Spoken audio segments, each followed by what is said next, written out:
现在看到的是吴语宁波话的入门教程。那么，首先第一课，我们来讲一下宁波话说你我他。那我呢，在宁波话里是我，大家试一下，就是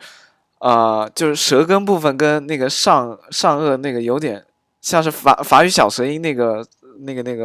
颤动部位啊，你贴住发一下，应该能发出我的声音，我我我。接下来讲一下你，这你呢有两种发音，但其实第一种是比较不太常用，就是鼻音，它是嗯嗯嗯，但更常用的一种呢是 no no no，然后呢再讲一下那个第三人称，就是他的单数，就是他，他是发鸡的音，就是鸡鸡鸡。下面再看看第一人称复数，就是我们，这个宁波话是阿拉阿拉阿拉，然后那个第二人称复数是你们，在宁波话里面是那那那，然后他们呢就是切拉切拉切拉。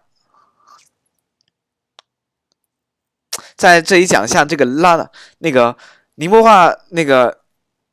我们是阿拉，他们是切拉。这个拉呢，大家可能可以猜到，就是它其实表示复数的词。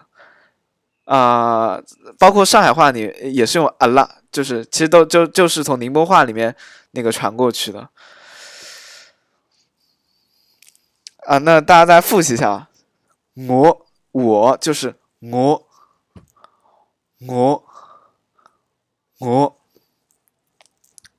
你就是或者 no no no， 他呢就是鸡鸡鸡，我们就是阿拉阿拉阿拉，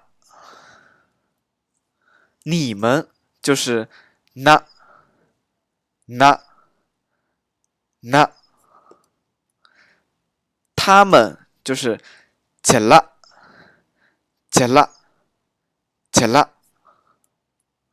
大家如果喜欢这个视频呢，可以加入我们的语言社，这个最左边这个二维码和群号就是我们的语言社。然后也非常感谢那个其他那个 BBC 绘本社以及 CUMB 宁波文化社对本节目的大力支持。也有兴趣或者希望支持我们社团活动的，可以扫一下这几个二维码，来关注一下微信公众号。那谢谢大家，那就这位。